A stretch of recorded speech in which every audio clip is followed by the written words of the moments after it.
Hello' উচ্চতৰ মাধ্যমিক তৃতীয় বৰ্ষৰ মোৰ ছাত্ৰ বন্ধুসকল, তোমালোক সকলোলৈ ৰাতিপুৱাৰ মোৰ আন্তৰিক অভিনন্দন জ্ঞাপন কৰি আজিৰ পাঠদানৰ বিষয়টি লৈ পুনৰ এবাৰ তোমালোকৰ সন্মুখত উপস্থিত হৈছোঁহি। আৰু আজিৰ পাঠদানত কোনো নতুন বিষয় অন্তৰ্ভুক্ত কৰা নাই, যিহেতুকে যোৱা কেইবাটাও ক্লাছত ইউনিট 3 বা গোট 3ত অন্তৰ্ভুক্ত ডক্টৰ দুলুমিনী গোস্বামীৰ মূল্যবোধ শিক্ষা প্ৰবন্ধটিৰ পাঠদান দি আছিলোঁ। আৰু তাৰে কিছু অংশ ৰৈ যোৱা হেতুকে সেই অৱশিষ্ট অংশখিনিকে লৈ পুনৰ এবাৰ তোমালোকৰ সন্মুখত উপস্থিত হৈছোঁহি। আমি বিভিন্ন বিষয়ে কৈ আহিছিলোঁ। মূল্যবোধৰ দাৰ্শনিকসকলৰ কথা, আদৰ্শবাদী, প্ৰকৃতিবাদী, প্ৰয়োগবাদী, ভাৰতীয় দৰ্শন, ভাৰতীয় জীৱন দৰ্শন আদি বিভিন্ন দাৰ্শনিকে বিভিন্নজনে বিভিন্ন মন্তব্য আগবঢ়াইছে। আদৰ্শবাদীসকলৰ মতে সত্যম শিৱম সুন্দৰম, মূল্যবোধ চিৰন্তন, যাৰ কোনো পৰিৱৰ্তন নাই, মূল্যবোধ সমাজতে আছে, আমি তাক উদ্ভাৱন কৰি তাক গ্ৰহণ কৰা। প্ৰকৃতিবাদী বস্তুবাদী জগতখনৰ ওপৰত গুৰুত্ব দিছে, তেওঁলোকে বস্তু বা প্ৰকৃতিয়ে মূল্যবোধ নিৰূপণ কৰে। আকৌ প্ৰয়োগবাদীয়ে সম্পূৰ্ণ তেওঁলোকে চিৰন্তন মূল্যবোধত বিশ্বাস নকৰে। তেওঁলোকৰ ধাৰণা মতে মূল্যবোধ সমাজে সৃষ্টি কৰে, পৰিৱৰ্তনৰ সমাজে কৰে, আৰু সমাজ পৰিৱৰ্তনৰ লগে লগে মূল্যবোধৰো পৰিৱৰ্তন হয়, আৰু নতুন সমাজৰ অন্তৰ্ভুক্ত হোৱাৰ লগে লগে নতুন নতুন মূল্যবোধ সামাজিক জীৱনৰ লগত সাঙুৰ খাই পৰে। ঠিক সেইদৰে ভাৰতীয় দৰ্শনে মূল্যবোধক 4টা শ্ৰেণীত ভাগ কৰিছে: ধৰ্ম, অৰ্থ, কাম, মোক্ষ। ধৰ্ম হৈছে নৈতিক মূল্যবোধ, যিয়ে মানুহক কৰ্তব্য সম্পৰ্ক সোঁৱৰাই দিয়ে। আৰু এই মূল্যবোধক আন দুটা মূল্যবোধ অৰ্থ আৰু কামতকৈ শ্ৰেষ্ঠ বুলি গণ্য কৰা হয়। যিহেতু 4টা মূল্যবোধৰ কথা কোৱা হৈছে, ধৰ্ম, অৰ্থ, কাম, মোক্ষ, ইয়াৰে ধৰ্মই সবতকৈ শ্ৰেষ্ঠ। অৰ্থ আৰু কামক ধৰ্মই পৰিচালিত কৰে। ঠিক সেইদৰে মোক্ষ হৈছে মানুহৰ জীৱনৰ চৰম উদ্দেশ্য লাভৰ উপায়, যিটো মানুহৰ আত্মবোধৰ ওপৰত প্ৰতিষ্ঠিত। এই ধৰণৰ বিভিন্ন মূল্যবোধৰ কথা আমি আলোচনা কৰিছোঁ। লাষ্টত ভাৰতীয় জীৱন দৰ্শন আকৌ 3টা মূল্যবোধ কৈছে: সত্যম, শিৱম, সুন্দৰম, যি 3টা ভাৰতীয় মূল্যবোধৰ ট্ৰিনিটি বুলি কোৱা হয়। আমি জানো ভাৰতীয় দৰ্শন হৈছে অতুলনীয় মূল্যবোধৰ ভাৰতৰ philosophy, the philosophy of India. ভাৰতীয় দৰ্শনে মূল্যবোধৰ ক্ষেত্ৰত এক অতুলনীয় অৱদান আগবঢ়াই গৈছে। আৰু অহিংসা ভাৰতীয় মূল্যবোধৰ একেবাৰে অভিনৱ সংযোজন। একেবাৰে নকৈ সন্নিৱিষ্ট হোৱা অহিংসা শব্দটোৱে ভাৰতীয় মূল্যবোধৰ একেবাৰে নতুন সংযোজন। যিয়ে নহওক, ভাৰতীয় সংবিধানতো ভাৰতীয় মূল্যবোধৰ কথা কোৱা হৈছে। সাৰ্বভৌম গণতান্ত্ৰিক সমাজবাদী ধৰ্মনিৰপেক্ষ ৰাষ্ট্ৰ হিচাপে প্ৰতিষ্ঠা কৰিছে। গতিকে এই কথাটো তোমালোকে পলিটিকেল ছায়েন্সতো পাই আহিছা, তাতেও কোৱা হৈছে ভাৰতবৰ্ষৰ প্ৰত্যেক নাগৰিকৰ বাবে স্বাধীনতা, সমতা, ন্যায় আৰু ভাতৃত্ববোধ প্ৰতিষ্ঠা কৰি ভাৰতবৰ্ষক এখন মূল্যবোধ সম্পন্ন আদৰ্শ ৰাষ্ট্ৰ হিচাপে প্ৰতিষ্ঠা কৰিবলৈ বিচৰা হৈছে।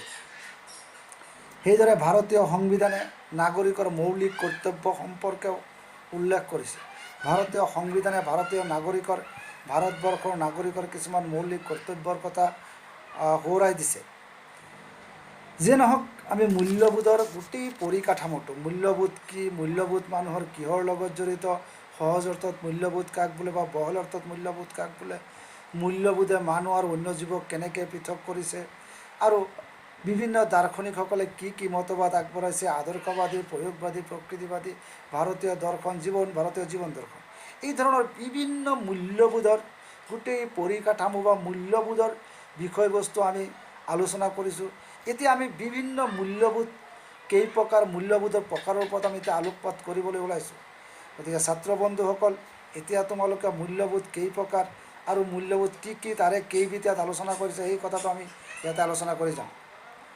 মূল্যবোধসমূহৰ সহজ অৰ্থ উদ্দেশ্য আৰু ব্যৱহাৰলৈ চাই বিভিন্ন প্ৰকাৰত ভাগ কৰা হৈছে। মূল্যবোধৰ অৰ্থ উদ্দেশ্য আৰু ব্যৱহাৰ। মূল্যবোধৰ অৰ্থ উদ্দেশ্য আৰু ব্যৱহাৰলৈ চাই মূল্যবোধক বিভিন্ন প্ৰকাৰত ভাগ কৰিব পৰা যায়। তাৰে কেইটামান ভাগ ইয়াতে প্ৰকাৰত ভাগ কৰি আলোচনা সম্পূৰ্ণ নহ'ব, তথাপি ইয়াৰ কেইটামান উল্লেখযোগ্য প্ৰকাৰ ইয়াত আলোচনা কৰা হ'ল। নৈতিক মূল্যবোধ, আধ্যাত্মিক মূল্যবোধ, নন্দনতাত্ত্বিক মূল্যবোধ বা নান্দনিক মূল্যবোধ, অৰ্থনৈতিক মূল্যবোধ, সাংস্কৃতিক মূল্যবোধ, ৰাজনৈতিক মূল্যবোধ। ইয়াতে 6 প্ৰকাৰ মূল্যবোধৰ কথা আলোচনা কৰা হৈছে। নৈতিক মূল্যবোধ, আধ্যাত্মিক মূল্যবোধ, নান্দনিক মূল্যবোধ, অৰ্থনৈতিক মূল্যবোধ, সাংস্কৃতিক মূল্যবোধ আৰু ৰাজনৈতিক মূল্যবোধ। ইয়াৰে মাত্ৰ প্ৰথম 3টা মূল্যবোধৰ সম্পৰ্কে আলোচনা কৰা হৈছে, বহুলভাৱে ইয়াত আলোচনা কৰা হৈছে। তাৰে 3টা হ'ল নৈতিক মূল্যবোধ, আধ্যাত্মিক মূল্যবোধ আৰু নান্দনিক বা নন্দনতাত্ত্বিক মূল্যবোধ। গতিকে মাই ডিয়াৰ ষ্টুডেণ্টছ, এতিয়া আমি মূল্যবোধ কেই প্ৰকাৰ আৰু নৈতিক মূল্যবোধ কাক বোলে, নৈতিক শব্দটো কি শব্দৰ পৰা আহিছে, নৈতিক শব্দৰ মানে কি, এই কথাটো আমি নৈতিক মূল্যবোধত বিচাৰি পাম। গতিকে চাওঁ নৈতিক মূল্যবোধত কি আলোচনা কৰা হৈছে। নৈতিক শব্দটো ইংৰাজীৰ প্ৰতিশব্দ মৰেল শব্দৰ পৰা উৎপত্তি হৈছে।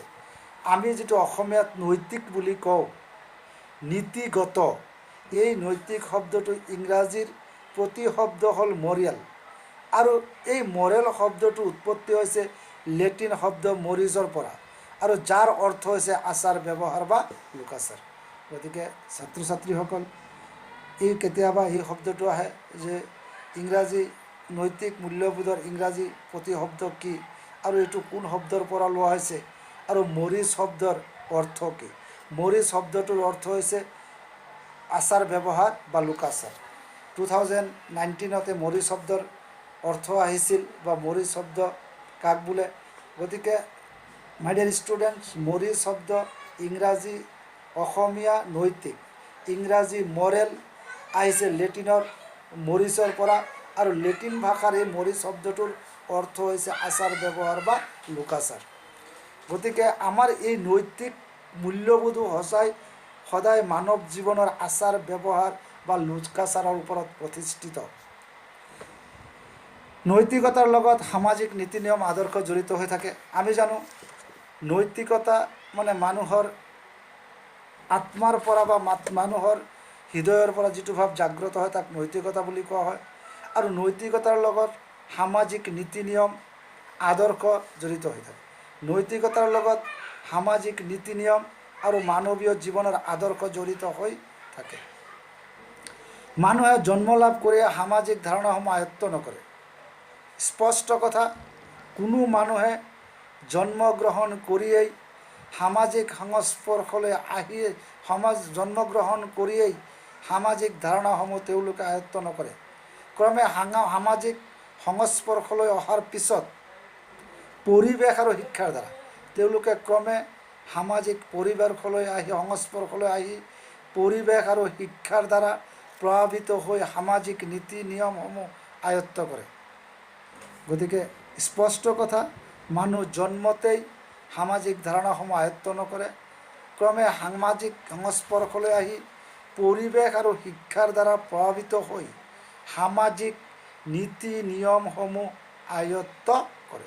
কাৰণ নৈতিকতাই মানুহক সামাজিক জীৱন ধাৰণ কৰাবলৈ বাধ্য কৰে, আৰু সামাজিক সংস্পৰ্শলৈ আহি সমাজৰ পৰিৱেশ আৰু সামাজিক শিক্ষাৰ দ্বাৰা প্ৰভাৱিত হৈ তেওঁলোকে সামাজিক নীতি নিয়মসমূহ আয়ত্ত কৰে। গতিকে নৈতিকতাৰ শিক্ষা মানুহে জন্মৰ পৰা কেতিয়াও গ্ৰহণ কৰি নাহে। তেওঁলোকে সামাজিক পৰিৱেশ বা সমাজ জীৱনত বিভিন্ন শিক্ষাৰ জৰিয়তেই হওক, সামাজিক পৰিৱেশৰ জৰিয়তেই হওক, তেওঁলোকে সামাজিক নীতি নিয়মসমূহ আয়ত্ত কৰিবলৈ সক্ষম হয়। গতিকে আৰু আনফালে আমি যদি চাওঁ, মানুহৰ জন্মগত যিসমূহ প্ৰবৃত্তি আছে, মানুহৰ জন্মগত প্ৰবৃত্তিসমূহে মানুহক সামাজিক জীৱ হিচাপে গঢ়ি তুলিব নোৱাৰে। জন্মৰ পৰা লাভ কৰি অহা প্ৰবৃত্তিসমূহে মানুহক সামাজিক জীৱ হিচাপে গঢ়ি তুলিব নোৱাৰে। এতিয়া উদাহৰণস্বৰূপে যদি মই এটা কথা যদি কওঁ যে কোনোবা শিশু এটা জন্মগ্ৰহণ কৰাৰ পিছত যদি তেওঁক একেবাৰে য'ত নেকি মানুহ নাই নিৰ্জন ঠাইত অকলশৰে যদি তেওঁক থাকিবলৈ দিয়া হয় আৰু নিৰ্দিষ্ট কেইবছৰৰ পিছত যদি তাক আনি সমাজত যদি উঠাই দিয়া হয়, তেতিয়াহ'লে তেওঁ সামাজিক ৰীতি নীতি চাল চলন একো তেওঁ আয়ত্ব কৰিব নোৱাৰে। সেইকাৰণে কোৱা হৈছে মানুহৰ জন্মগত প্ৰবৃত্তিসমূহে মানুহক সামাজিক জীৱ হিচাপে গঢ়ি তুলিব নোৱাৰে। স্পষ্ট কথা, জন্মগত প্ৰবৃত্তিয়ে মানুহক কেতিয়াও সামাজিক জীৱ হিচাপে গঢ়ি তুলিব নোৱাৰে। জন্মগত প্ৰবৃত্তিসমূহৰ সংশোধনৰ প্ৰয়োজন হয়। সময় সাপেক্ষে সামাজিক পৰিৱেশৰ লগত, সামাজিক সংস্পৰ্শৰ লগত জন্মতে লাভ কৰি অহা প্ৰবৃত্তিসমূহ সংশোধন কৰাটো প্ৰয়োজনীয় হয় বা কেতিয়াবা সংশোধন কৰাটো নিতান্তই প্ৰয়োজনীয়। তাৰ বাবে মানুহক লাগে উচ্চ মূল্যবোধ, উচ্চ আদৰ্শ আৰু মনোভাৱ। জন্মগত প্ৰবৃত্তিসমূহ সংশোধনৰ প্ৰয়োজন। মানুহ নীতিগত বা নৈতিক মূল্যবোধৰ সংস্পৰ্শলৈ অহাৰ লগে লগে মানুহে জন্মগত প্ৰবৃত্তিসমূহ সংশোধনৰ প্ৰয়োজন হ'ব আৰু তাৰ বাবে এই প্ৰবৃত্তিসমূহ সংশোধন কৰিবলৈ যাওঁতে তাৰ বাবে মানুহক লাগিব উচ্চ মূল্যবোধ, উচ্চ আদৰ্শ আৰু মনোভাৱ। জন্মগত প্ৰবৃত্তি পৰিৱৰ্তন কৰিবলৈ উচ্চ মূল্যবোধ, উচ্চ আদৰ্শ আৰু উচ্চ মনোভাৱ লাগিবই। সেইকেইটা হ'লেহে মানুহে জন্মতে লাভ কৰি অহা প্ৰবৃত্তিসমূহ পৰিৱৰ্তন কৰিব পাৰিব। অন্যহাতে আমি নৈতিকতা মানে, মাই ডিয়াৰ ষ্টুডেণ্টছ, মোৰ ছাত্ৰ ছাত্ৰীসকল, আমি নৈতিকতা মানে আমি কি বুজি পাওঁ? সচৰাচৰ যদি মই তোমালোকক সোধোঁ যে নৈতিকতা মানে আমি কি বুজি পাওঁ, নৈতিকতা মানে আমি এইটোৱেই বুজি পাওঁ, সমাজৰ ৰীতি নীতি মানি চলাটো বুজায়।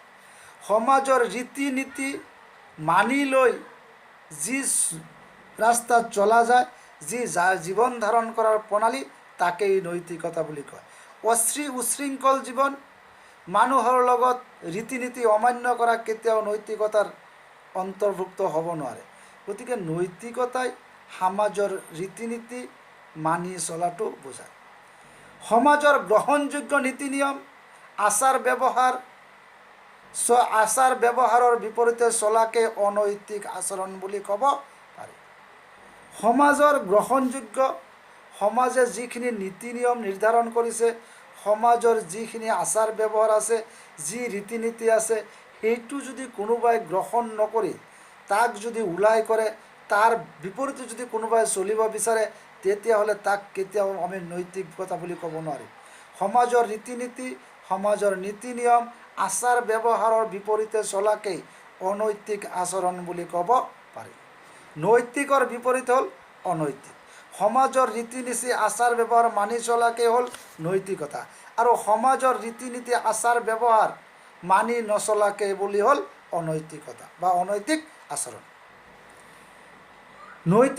নৈতিক মূল্যবোধে মানুহক প্ৰভাৱিত কৰে, আৰু নৈতিক মূল্যবোধে মানুহক প্ৰভাৱিত কৰে আৰু সামাজিক, অৰ্থনৈতিক, সাংস্কৃতিক, ৰাজনৈতিক নৈতিক মূল্যবোধে মানুহক প্ৰভাৱিত কৰে। অন্যহাতে সামাজিক, অৰ্থনৈতিক, সাংস্কৃতিক, ৰাজনৈতিক, প্ৰশাসনিক আদি সকলো ক্ষেত্ৰতে ইয়াৰ প্ৰতিফলন হয়। গতিকে নৈতিক মূল্যবোধৰ দ্বাৰা যেতিয়া মানুহ প্ৰভাৱিত হয় আৰু তেওঁলোকৰ নৈতিক আচৰণসমূহ, তেওঁলোকে যিসমূহ জীৱন ধাৰণৰ লগত যিসমূহ পন্থা আছে, সামাজিক, অৰ্থনৈতিক, সাংস্কৃতিক, ৰাজনৈতিক, প্ৰশাসনিক আদি সকলো ক্ষেত্ৰতে ইয়াৰ প্ৰতিফলন হয় বা প্ৰতিফলন ঘটা দেখা যায়। তাৰমানে নৈতিকতাৰ মাধ্যমতেই চলা দেখা যায়। গতিকে শিশুৰ নৈতিক বিকাশৰ অৰ্থ হৈছে সমাজৰ প্ৰচলিত আচৰণবোৰ আয়ত্ব কৰিবলৈ। গতিকে আজিৰ শিশু কালিৰ দেশৰ ভৱিষ্যত, আজিৰ শিশু কালিৰ শিক্ষাৰ্থী। গতিকে এই শিশুসকলক, তেওঁলোকক নৈতিক বিকাশৰ অৰ্থ বা সমাজৰ প্ৰচলিত আচৰণবোৰ আয়ত্ত কৰিবলৈ শিকোৱাটো নিতান্তই প্ৰয়োজনীয়। সেইকাৰণে মনোবিজ্ঞানীসকলে, চাইক'লজিষ্টসকলেও শিশুৰ নৈতিক বিষয়ৰ ওপৰত অধ্যয়ন চলাই 4টা বিশেষ আচৰণৰ কথা চিনাক্ত কৰিছে। আৰু শিশুক এই চাৰিটা আচৰণ আমি শিকাব লাগে। তেতিয়াহ'লেহে কালি শিশুসকল যেতিয়া সামাজিকভাৱে জীৱন যাপন কৰিব তেতিয়া তেওঁলোকে নৈতিক আচৰণ গ্ৰহণ কৰিবলৈ শিকিব। সেইকাৰণে মনোবিজ্ঞানীসকলে শিশুক চাৰিটা আচৰণৰ কথা, শিশুৰ নৈতিক বিকাশৰ বিষয়ে অধ্যয়ন চলাই চাৰিটা বিশেষ আচৰণৰ কথা কোৱা হৈছে। গতিকে ষ্টুডেণ্টছ কেতিয়াবা আহে যে মনোবিজ্ঞানীসকলে শিশুৰ বিকাশৰ বিষয়ে কেইটা আচৰণৰ কথা চিনাক্ত কৰিছে। চাৰিটা আচৰণ: যুক্তিনিষ্ঠতা, পৰোপকাৰিতা, দায়িত্ববোধ আৰু নৈতিক স্বতন্ত্ৰতা। মনোবিজ্ঞানীসকলে শিশুৰ মানসিক বিকাশ বা শিশুৰ মানসিক, শাৰীৰিক, নৈতিক বিভিন্ন দিশত বিকাশ হ'বলৈ হ'লে শিশুক কিছুমান নৈতিক আচৰণৰ বিষয়ে তেওঁলোকক শিকাব লাগিব। আৰু সেই আচৰণকেইটা হ'ল যুক্তিনিষ্ঠতা, পৰোপকাৰিতা, দায়িত্ববোধ আৰু নৈতিক স্বতন্ত্ৰতা। এই চাৰিটা আচৰণৰ বিষয়ে শিশুক শিক্ষা দিয়াটো নিতান্তই প্ৰয়োজন। তেতিয়াহ'লে এই শিশুসকল কাইলৈ যেতিয়া সামাজিকভাৱে জীৱন যাপন কৰিবলৈ যাব তেতিয়া তেওঁলোকে সমাজৰ ৰীতি নীতি, আচাৰ ব্যৱহাৰ গ্ৰহণ কৰি নীতিগতভাৱে বা নৈতিক মূল্যবোধেৰে সাঙুৰ খাই সমাজৰ শিক্ষা গ্ৰহণ কৰিবলৈ শিকিব। গতিকে যুক্তিনিষ্ঠতা হ'ল শিশুৱে সন্মুখীন হোৱা বিভিন্ন পৰিৱেশ যুক্তিনিষ্ঠভাৱে বিচাৰ বিশ্লেষণ কৰা। শিশুক শিকাব লাগে যদিও কেতিয়াবা কিবা পৰিৱেশ বা কিবা সমস্যাত ভুগি পেলাই শিশু যেতিয়া পৰিৱেশত সোমাই পৰে তেতিয়া সেই পৰিৱেশটো তেওঁলোকে যুক্তিনিষ্ঠভাৱে বিচাৰ বিশ্লেষণ কৰিব পৰা যিখিনি মানসিকতা, কৰিব পৰা যিখিনি সামৰ্থ্য, সেইখিনি শিশুক শিক্ষা দিয়াটো নিতান্তই প্ৰয়োজনীয়। পৰোপকাৰিতা আৰু শিশুক সদায় অন্য মানুহৰ সুখ দুখৰ প্ৰতি সহানুভূতিশীল হোৱা আৰু প্ৰয়োজন সাপেক্ষে সহায় কৰা। শিশুক শিকাব লাগে অন্য মানুহৰ সুখ দুখৰ প্ৰতি সহানুভূতিশীল হোৱা আৰু প্ৰয়োজন সাপেক্ষে মানুহক সহায় কৰাটো শিশুক শিকোৱাটো নিতান্তই প্ৰয়োজন। দায়িত্ববোধ: সমাজত নিজৰ দায়িত্ব সম্পৰ্কে সচেতন হোৱা, আৰু নিজে কৰা কামৰ ভুল ত্ৰুটিসমূহ স্বীকাৰ কৰি লোৱা। সমাজৰ দায়িত্ব সম্পৰ্কে সচেতন হোৱা আৰু নিজে কাম কৰিবলৈ যাওঁতে যিখিনি ভুল ত্ৰুটি হৈছে আৰু সেই ভুল ত্ৰুটিৰ দায়িত্বখিনি মূৰ পাতি লৈ স্বীকাৰ কৰা, এইটো শিশুক শিকোৱাটো নিতান্তই প্ৰয়োজনীয়। নৈতিক স্বতন্ত্ৰতা: নিজস্বভাৱে কোনো নৈতিক সিদ্ধান্ত লোৱাৰ ক্ষমতা। নিজস্বভাৱে কোনো নৈতিক সিদ্ধান্ত লোৱাৰ ক্ষমতাৰ শিক্ষা শিশুক দিয়াটো নিতান্তই প্ৰয়োজনীয়। শিশুক নিজস্বভাৱে কোনো সিদ্ধান্ত গ্ৰহণ কৰিব পৰা দক্ষতাখিনি তেওঁলোকৰ মাজত গঢ়ি তোলাটো প্ৰয়োজনীয়। আনৰ লগত আলোচনা কৰিলেও এনেধৰণৰ সিদ্ধান্তৰ সমস্ত দায়িত্ব ব্যক্তি নিজে স্বীকাৰ কৰিলে মানসিকতা, আৰু আনৰ লগত যদি আলোচনা কৰে সেই ক্ষেত্ৰতো কিবা সিদ্ধান্তৰ ক্ষেত্ৰত সমস্ত দায়িত্ব নিজে মূৰ পাতি লোৱাটো স্বীকাৰ কৰা মানসিকতা শিশুক মাজত গঢ়ি তোলাটো নিতান্তই প্ৰয়োজনীয়। গতিকে ষ্টুডেণ্টছ, আমি বিভিন্ন প্ৰকাৰৰ মূল্যবোধ পালোঁ। নৈতিক মূল্যবোধ, আধ্যাত্মিক মূল্যবোধ, নান্দনিক মূল্যবোধ, অৰ্থনৈতিক মূল্যবোধ, সাংস্কৃতিক মূল্যবোধ আৰু ৰাজনৈতিক মূল্যবোধ। ইয়াৰে নৈতিক মূল্যবোধৰ কথা কোৱা হৈছে। নৈতিক শব্দটো ইংৰাজী প্ৰতিশব্দ মৰেল, লেটিন শব্দ মৰিজৰ পৰা আহিছে, যিটোৰ শব্দৰ অৰ্থ হৈছে আচাৰ ব্যৱহাৰ বা লোকাচাৰ। তাৰপিছত আমি নৈতিকতাই কাক বোলে? সামাজিক ৰীতি নিয়ম, আচাৰ ব্যৱহাৰ মানি চলাকেই নৈতিকতা বোলে, আৰু সমাজৰ ৰীতি নীতি, আচাৰ ব্যৱহাৰ বিপৰীতে চলাকেই অনৈতিক বোলে। আৰু শিশু কেতিয়াও জন্মতেই আচৰণ শিকি নাহে। জন্মগত প্ৰবৃত্তি কেতিয়াও সামাজিক জীৱ হিচাপে গঢ়ি তুলিব নোৱাৰে। গতিকে জন্মগত প্ৰবৃত্তিৰ সংশোধনৰ প্ৰয়োজন হয়, আৰু তাৰ বাবে মানুহক লাগে উচ্চ মূল্যবোধ, উচ্চ আদৰ্শ আৰু মনোভাৱ। তাৰপিছত শিশুৰ নৈতিক আচৰণৰ বিষয়ে আলোচনা কৰা হৈছে। মনোবিজ্ঞানীসকলে চাৰিটা আচৰণৰ কথা চিনাক্ত কৰিছে, আৰু সেই চাৰিটা আচৰণ হ'ল যুক্তিনিষ্ঠতা, পৰোপকাৰিতা, দায়িত্ববোধ আৰু নৈতিক স্বতন্ত্ৰতা। যুক্তিনিষ্ঠতা, পৰোপকাৰিতা, দায়িত্ববোধ আৰু নৈতিক স্বতন্ত্ৰতা, এইখিনি কথা আমি আলোচনা কৰিলোঁ। এতিয়া চাওঁ, বিজ্ঞান আৰু প্ৰযুক্তিবিদ্যাৰ অভাৱনীয় বিকাশে আনি দিয়া সা সুবিধাৰ কাৰণে মানুহে বিলাসিত জীৱনৰ প্ৰতি আকৰ্ষিত হৈছে। সেইটো সঁচা কথা। বিজ্ঞান আৰু প্ৰযুক্তিবিদ্যাৰ অভাৱনীয় অভূতপূৰ্ব উন্নয়নৰ হোৱাৰ লগে লগে মানুহে বিভিন্ন ক্ষেত্ৰত বিভিন্ন সা সুবিধা বা বিলাসী জীৱনৰ প্ৰতি মানুহ আকৰ্ষিত হৈছে। ফলত মানুহ বস্তু কেন্দ্ৰিক হৈ পৰিছে। বিলাসী জীৱনৰ প্ৰতি আকৰ্ষিত হোৱাৰ লগে লগে মানুহে বস্তু কেন্দ্ৰিক হৈ পৰিছে, বস্তুৰ উপাসক হৈ পৰিছে, যাৰ ফলত নৈতিক মূল্যবোধসমূহ সমাজৰ পৰা ক্ৰমান্বয়ে লোপ পাবলৈ ধৰিছে। যিমানেই মানুহে বিলাসী জীৱনৰ প্ৰতি আকৰ্ষিত হ'ব, যিমানেই মানুহ বস্তুবাদী জগতখনৰ প্ৰতি আকৰ্ষিত হ'ব, সিমানেই মানুহৰ নৈতিক মূল্যবোধ স্খলন হোৱাটো বাঞ্ছনীয়। মানুহৰ মনৰ পৰা নৈতিক মূল্যবোধ লাহে লাহে সমাজৰ পৰা ক্ৰমান্বয়ে নোহোৱা হ'বলৈ ধৰিছে। এনে ক্ষেত্ৰত নৈতিক মূল্যবোধ শিক্ষাটো অতি প্ৰয়োজন বুলি ভবা হৈছে। গতিকে বিলাসী জীৱনৰ প্ৰতি আকৰ্ষিত হৈ যাতে বস্তুকেন্দ্ৰিক নহৈ নৈতিক মূল্যবোধৰ যাতে স্খলন নহয়, তাৰ কাৰণে সমাজত শিক্ষা দিয়াটো নিতান্তই প্ৰয়োজনীয়। শিশুৰ নৈতিক বিকাশৰ বাবে কিছু বাস্তৱিক ব্যৱস্থা লোৱাৰ কথা সকলোৱে উপলব্ধি কৰিছে, আৰু শিশুক নৈতিক বিকাশৰ শিক্ষা দিয়াৰ লগে লগে তেওঁলোকক বাস্তৱিক ব্যৱস্থা লোৱাৰ কথা সকলোৱে উপলব্ধি কৰিছে। গতিকে মাই ডিয়াৰ ষ্টুডেণ্টছ, নৈতিক মূল্যবোধ আমি পঢ়িলোঁ। এতিয়া আহিল আধ্যাত্মিক মূল্যবোধ। এতিয়া আধ্যাত্মিক মূল্যবোধ আৰু আধ্যাত্মিক মূল্যবোধৰ সমৰ্থক হ'ল আদৰ্শবাদী দাৰ্শনিকসকল। এটা কথা স্পষ্ট, আধ্যাত্মিক মূল্যবোধৰ সমৰ্থক হ'ল আদৰ্শবাদী দাৰ্শনিকসকল। আদৰ্শবাদী দাৰ্শনিকসকলৰ মতে মানুহ অন্য জীৱতকৈ মানুহ অন্য জীৱতকৈ শ্ৰেষ্ঠ এইবাবেই যে মানুহৰ আধ্যাত্মিকতা আছে। মানুহ অন্য জীৱ জন্তুৰ পৰা পৃথক বা শ্ৰেষ্ঠ হোৱাৰ কাৰণেই মানুহৰ আধ্যাত্মিকতা আছে। অন্য জীৱ ঈশ্বৰ সম্বন্ধে চিন্তা কৰিব নোৱাৰে, কিন্তু মানুহে ঈশ্বৰ সম্বন্ধে চিন্তা কৰিব পাৰে, জন্ম মৃত্যু সম্বন্ধে চিন্তা কৰিব পাৰে। ভাৰতীয় সমাজ সংস্কৃতিত আধ্যাত্মিকতাৰ স্থান অতি উচ্চ। কিন্তু ভাৰতীয় সমাজ জীৱন কোৱা, ভাৰতীয় কালচাৰ কোৱা, ভাৰতীয় আধ্যাত্মিকতাৰ স্থান, ভাৰতীয় সমাজ জীৱনৰ, ভাৰতীয় সমাজ সংস্কৃতিত এই আধ্যাত্মিক মূল্যবোধৰ বা আধ্যাত্মিকতাৰ স্থান অতি উচ্চ। এতিয়া চাওঁ, এতিয়া আমি যদি চাব যাওঁ আধ্যাত্মিক মূল্যবোধৰ স্থান অতি উচ্চ, কিন্তু ইয়াত এটা কথা ক'ব পাৰি, আধ্যাত্মিক মূল্যবোধৰ লগত ধৰ্মীয় মূল্যবোধৰ সম্পৰ্ক আছে। আধ্যাত্মিক মূল্যবোধেই মানুহক ধৰ্মীয় মূল্যবোধৰ প্ৰতি আকৰ্ষিত কৰে। কাৰণ আধ্যাত্মিক মূল্যবোধ আৰু ধৰ্মীয় মূল্যবোধ এটা মুদ্ৰাৰ ইপিঠি আৰু সিপিঠি। আধ্যাত্মিক মূল্যবোধ মানে ধৰ্মীয় মূল্যবোধৰ এটা অংশ বুলি ক'ব পাৰি। ভাৰতবৰ্ষত বেদ উপনিষদৰ যুগৰ পৰাই বহুতো মানৱীয় আধ্যাত্মিক মূল্যবোধৰ উত্তৰণ অৱদান আগবঢ়াই আহিছে।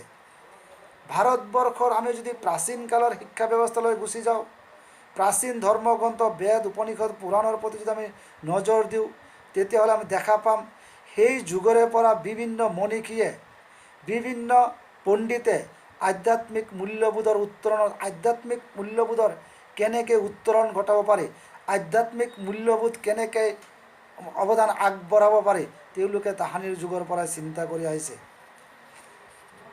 সেইকাৰণে বেদ উপনিষদৰ যুগৰ পৰাই আধ্যাত্মিক মূল্যবোধৰ শিক্ষা দি অহা হৈছে। আদৰ্শবাদী দাৰ্শনিকসকলৰ মতবাদসমূহ আধ্যাত্মিক মূল্যবোধৰ ওপৰত প্ৰতিষ্ঠিত।